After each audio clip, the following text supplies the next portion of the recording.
Bugün 26 Aralık.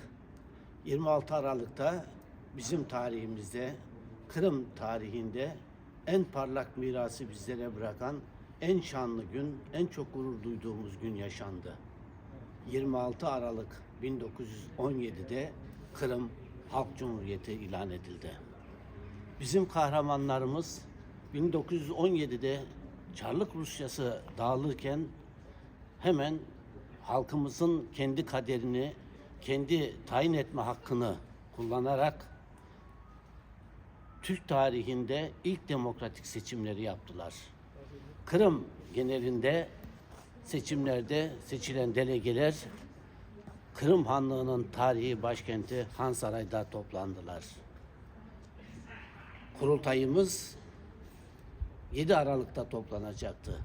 Ama o günü Kırım'a rahmet yağdı. Kırım'ın her yeri karlarla kaplandı. Bembeyaz bir sayfa açıldı tarihimizde. Karanlık 100 asırlık bir dönemden sonra, Rusya işgalinden sonra. Ve delegeler gelemeyince kurultayımız 9 Aralık günü açıldı.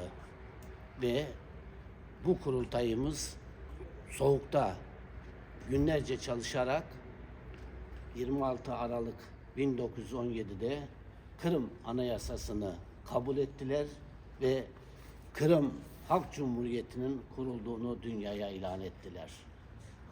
Yaşasın bu kahramanlarımızın ilan ettiği Kırım Halk Cumhuriyeti. İnşallah tekrar Rusya işgalinden kurtulacağız. Yine haklarımızı elde edeceğiz. Bu şanlı mirası bizlere bırakan kahramanlarımızdan Allah razı olsun.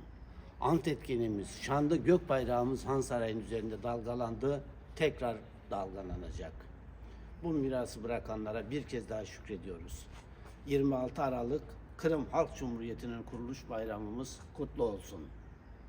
Yaşasın halkımız.